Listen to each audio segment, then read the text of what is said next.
Shalom, kita bertemu dalam Tanya Jawab Alkitab GPBSI, acara yang akan memperluas wawasan iman dan memperteguh iman di dalam Yesus Kristus. Saudara, kita sedang membahas top 10 topik terfavorit Tanya Jawab Alkitab GPBSI.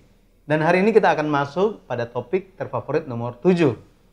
Jika saudara baru bergabung, silakan menyaksikan topik terfavorit sebelumnya. Jangan lupa like, share, dan klik tanda loncengnya. Ketika pembahasan berlangsung, saudara bisa juga menuliskan tanggapan atau mungkin pertanyaan saudara pada bagian komentar. Saudara, apakah topik terfavorit nomor 7? Itu adalah iman yang percaya melalui mujizat. Telah hadir bersama saya, Evangelis Diarta. Shalom.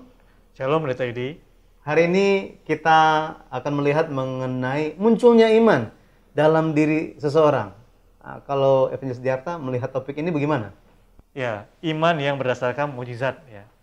Kalau dipikir-pikir, manusia memang pada umumnya suka dengan hal-hal yang supranatural. Ya. Suka dengan hal-hal yang ajaib, apalagi berhubungan dengan masalahnya selesai dengan hal yang ajaib. Ya. Dalam kesusahan, pasti kita semua mengharapkan mujizat. Bahkan orang yang tidak percaya pun mengharapkan keajaiban. Dan dengan demikian rasanya iman bisa muncul kan. Ya, memang kalau kita lihat dalam kehidupan nyata, kita akan mudah berpikir bahwa mujizat dalam konteksnya hal-hal yang ajaib, ini adalah cara terbaik, cara tercepat. Dan bagi Tuhan, untuk membuat manusia bisa percaya kepadanya, ini juga sepertinya lebih cepat gitu ya. Ya. Tapi hal ini membuat, sepertinya tidak perlu yang lain lagi. Ya. Tapi nyatanya kalau kita lihat di Alkitab, tidak begitu ya cara Tuhan bekerja ya. Tuhan berkuasa melakukan hal-hal yang ajaib, tapi Tuhan tidak terus-menerus melakukannya setiap waktu. Dan pertanyaannya bagi kita, kenapa begitu ya? Baik, Evangelis Diarta dan saudara sekalian, kita saksikan bersama-sama cuplikan pembahasan mengenai iman yang percaya melalui mujizat. Kita biasanya berpikir, jika Allah melakukan mujizat, lebih banyak orang akan percaya Tuhan. Tapi apakah benar begitu? Setelah umat Israel mengakhiri kehidupan perbudakan di Mesir, mereka keluar dari Mesir. Kalau saudara-saudara baca buku kedua seri Sejarah Penebusan, perjalanan di padang gurun setelah Exodus dibagi ke dalam 5 fase. Dari antaranya, fase pertama adalah dari Sukot, perkemahan pertama, sampai Rafidim, perkemahan ke-10. Di fase ini, Allah melakukan banyak mujizat. Misalnya, di Mesir, Allah menurunkan 10 tulah, lalu ada mujizat tiang awan dan tiang api tampak, lalu Laut Merah dibelah, sehingga orang-orang berjalan di tanah yang kering. Air pahit berubah menjadi air manis. Setiap hari Tuhan menurunkan manna, Tuhan membelah batu sehingga air keluar. Tuhan beri minum. Nah, kalau begitu, umat Israel yang mengalami banyak mujizat, apakah mereka jadi percaya Allah? Seandainya mereka menjadi percaya, mungkin mereka akan bersyukur, bukannya komplain dan mengeluh. Tapi tidak lama kemudian, di Gunung Sinai, tempat perkemahan ke-11, apa yang terjadi? Umat Israel menyembah anak lembu emas. Serta di Ritma, perkemahan ke-14, peristiwa apa yang terjadi? Umat Israel tidak percaya dan meminta agar mereka dapat mengirim pengintaian ke tanah Kanaan. Dan setelah ada laporan buruk dari 10 orang yang kembali dari pengintaian, umat Israel jadi ketakutan. Dan waktu itu, seluruh umat mengeluh kepada Musa dan Harun dan menangis dengan kencang. Setelah Exodus, umat Israel mengalami banyak mujizat. Tapi mereka telah terbiasa terhadap pengalaman melihat mujizat dengan mata. Maka iman mereka itu iman yang bersandar pada apa? Mereka bukan memiliki iman yang berdasarkan pada perjanjian Allah atau firman. Mereka bersandarnya pada pengalaman yang melihat dengan mata mereka. Maka mereka mau percaya setelah melihat dengan kedua mata mereka dengan jelas. Nah, jadi mereka melaporkan apa adanya, apa yang mereka lihat dan alami dalam pengintaian. Jadi makanya dikatakan tadi, negeri yang diintai itu, negeri yang telah kami lewati, lalui untuk diintai, ya. Yang kami lihat di sana, juga kami lihat dan kami lihat diri kami gitu. Nah, ketika kita bersandar pada hal yang kita lihat atau suatu mujizat, iman kita tidak bisa mengelak untuk goyang. Kenapa? Karena di hari-hari biasa dibandingkan waktu ketika kita melihat mujizat-mujizat atau hal yang luar biasa, lebih banyak waktu di mana kita tidak melihat secara langsung bahwa Allah itu bekerja kan. Ya. Evangelis Darta, pembahasan barusan membuat kita sadar bahwa mengenai ayat yang mengatakan bahwa iman justru adalah tentang sesuatu yang tidak kita lihat. Jadi justru kalau misalnya tentang hal yang bisa kelihatan, itu bukan iman. Ibrani 11 ayat 1. Ya, dan tadi juga dikatakan karena umat Israel terpaut kepada hal-hal yang kelihatan, akhirnya mereka jadi tidak percaya kepada Tuhan. Saya jadi ingat firman Yesus di Yohanes 20 ayat 29, yaitu berbahagialah yang tidak melihat namun percaya. Ya, artinya ikutilah Tuhan dengan tidak terpaut kepada hal-hal yang ajaib, hal-hal yang kelihatan. Dengan begitu justru akan jadi bahagia dan diberkati. Ya, baik, Evangelis Darta dan saudara sekalian, mari kita ikuti pembahasan lanjutan tentang bagaimana hal yang sama terjadi kepada murid-murid Yesus. Pada waktu gereja mula-mula, rupa orang-orang Yahudi pun persis seperti umat Israel yang Exodus. Coba kita baca ya. 1 Korintus 1 ayat 22. Orang-orang Yahudi menghendaki tanda. Ya. Jadi mereka harus lihat suatu tanda atau mujizat, hal-hal ajaib. Baru mereka percaya. Nah, itu sebabnya bagi mereka, apa itu Kristus yang dipakukan di salib? Bagi mereka, kayu salib adalah suatu kegagalan karena kelemahan. Itu batu sandungan bagi mereka. Bagi orang-orang yang mencari mujizat, kayu salib bukanlah segala-galanya, tetapi hanya semacam aksesori saja. Dari ayat ini, pendeta, disaksikan, ya, kita semua saksikan, kasih Allah itu luar biasa, firman itu sungguh mengagumkan. Tapi mungkin muncul pertanyaan kepada jemaat-jemaat kudus, jadi kenapa orang Israel bisa gagal ya? Ya, alasan umat Israel gagal adalah karena mereka bersandar pada hal yang kelihatan. Pada waktu Yesus datang ke bumi ini sesuai dengan apa yang dinubuatkan di Perjanjian Lama, juga persis seperti demikian. Coba kita baca. Coba buka ya. Yohanes 4 ayat 48. Maka kata Yesus kepadanya, jika kamu tidak melihat tanda dan mujizat, kamu tidak percaya. Ya, orang-orang Yahudi mengikuti Yesus gara-gara apa? Karena mereka melihat mujizat. Orang yang sakit disembuhkan. Satu lagi kita buka Yohanes 6 ayat 2. Orang banyak berbondong-bondong mengikuti dia karena mereka melihat mujizat-mujizat penyembuhan yang diadakannya terhadap orang-orang sakit. Ya, mereka percaya dengan apa yang mereka lihat dan dengan mujizat yang mereka alami. Ya. Tapi pada akhirnya mereka meninggalkan Yesus. Setelah Tuhan melakukan mujizat 5 roti dan 2 ikan, Yesus apain? Menguraikan Alkitab Perjanjian Lama. Yaitu Yesus mengatakan tentang manna yang diturunkan di padang gurun serta dirinya yang adalah roti yang sejati. Lalu apa respon dari orang-orang Yahudi? Coba lihat Yohanes 6 ayat 60. Sesudah mendengar semuanya itu, banyak dari murid-murid Yesus yang berkata, perkataan ini keras. Siapakah yang sanggup mendengarkannya? Nah, jadi banyak orang pergi meninggalkan Yesus akhirnya. Coba selanjutnya ayat 66.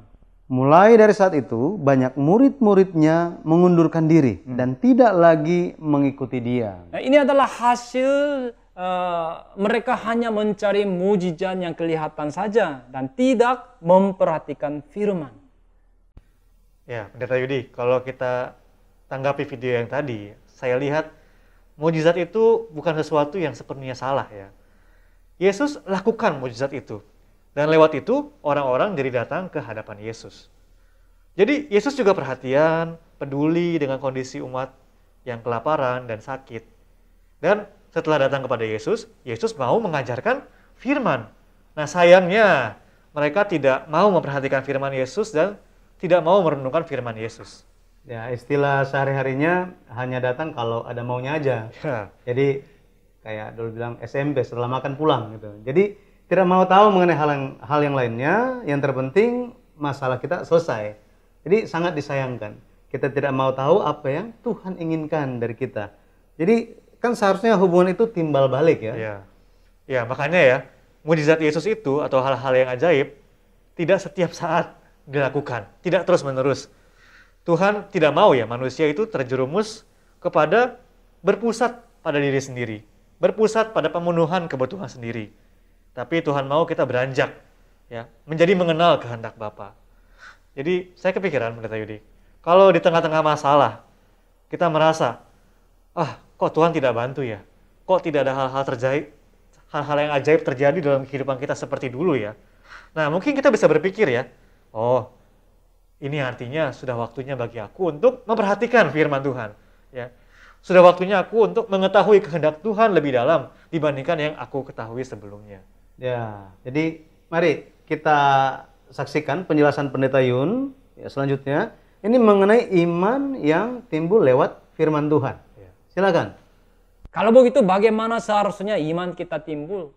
Iman timbul lewat firman. Nah, yaitu patokannya bukannya situasi, keadaan, kondisi, perasaan, mood, dan lain sebagainya.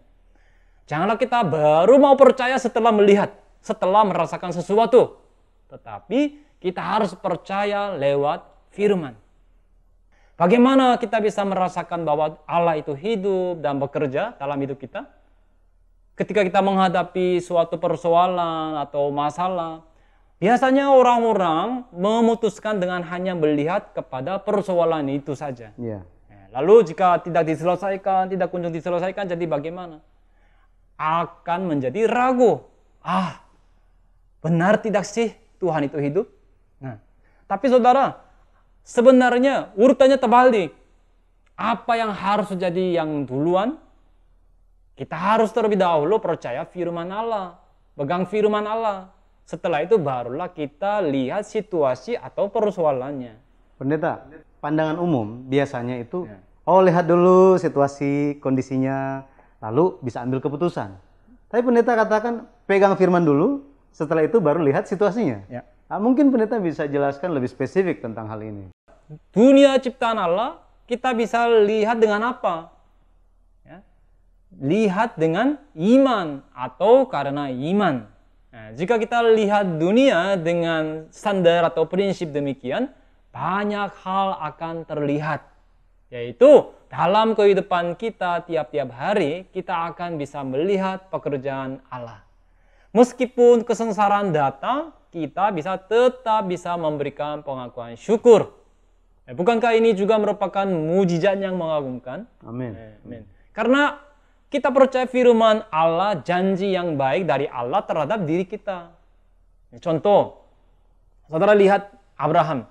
Ya percaya firman perjanjian Allah. Hasilnya, ya memperoleh anak lelaki di usia 100 tahun. Nah di tengah-tengahnya, ia pernah ragu juga. Tapi ujung-ujungnya hasilnya, ya diakui telah percaya. Coba kita buka Roma 4 ayat 18. Sebab sekalipun tidak ada dasar untuk berharap, namun Abraham berharap juga dan percaya bahwa ia akan menjadi bapa banyak bangsa, menurut yang telah difirmankan, demikianlah banyaknya nanti keturunanmu. Ya, ayat 20 juga. Ayat 20, tetapi terhadap janji Allah, ia tidak bimbang karena ketidakpercayaan. Malah ia diperkuat dalam imannya dan ia memuliakan Allah. Pada akhirnya seperti apakah iman yang tidak bimbang? Itu adalah iman yang percaya bahwa akan terjadi apa adanya sesuai firman Allah. Selanjutnya coba lihat ayat 21. Dengan penuh keyakinan bahwa Allah berkuasa untuk melaksanakan apa yang telah ia janjikan. Ya. Apa dasar dari iman itu? Iman Abraham itu adalah janji Allah. Maka dikatakan Abraham percaya menurut yang telah Difirmankan. Terhadap janji Allah. Apa yang telah ia janjikan, apa yang telah Allah janjikan. Nah, meskipun kita tidak melihat dan mengalami, terlebih dahulu kita bisa percaya lewat firman. Terakhir coba kita baca satu ayat lagi. 1 Petrus 1 ayat 8. Sekalipun kamu belum pernah melihat dia, namun kamu mengasihinya. Kamu percaya kepada dia, sekalipun kamu sekarang tidak melihatnya. Kamu bergembira karena sukacita yang mulia dan yang tidak terkatakan. Nah, saya harap agar lewat firman kita semua bisa percaya padanya dan bergembira karena sukacita yang mulia. Amin. Amin. Evangelis Diarta dan saudara sekalian, tadi telah disampaikan betapa penting bagi kita mengikuti jejak bapa orang beriman, yaitu Abraham. Abraham menerima janji Tuhan, menerima firman perjanjian dari Tuhan. Artinya Abraham percaya terhadap setiap firman Tuhan dan itulah iman. Ya, dan saya pikir ayat yang terakhir itu tadi, 1 Petrus 1 ayat 8, benar-benar pesan bagi kita di zaman sekarang ya. Yaitu kita belum pernah melihat Yesus, tapi kita mengasihi Yesus dan percaya kepada Yesus. Dan ada sukacita, ada kegembiraan bagi mereka yang sungguh-sungguh percaya lewat firman Tuhan. Baik di saat hal-hal yang ajaib terjadi dalam kehidupan kita, maupun di saat tidak ada hal yang ajaib menurut mata kita. Ya, jadi saudara, jangan berhenti sampai di mujizat saja. Mari bertumbuh dalam pengenalan akan Yesus dan bertumbuh di dalam iman. Terima kasih, Evangelis Diarta. Saudara, demikianlah pembahasan terfavorit nomor 7. Selasa depan kita akan masuk dalam topik terfavorit nomor 6. Tetap nantikan Top 10 Tanya Jawab Alkitab hanya di channel GPBSI Jakarta. Sampai bertemu kembali dan Shalom.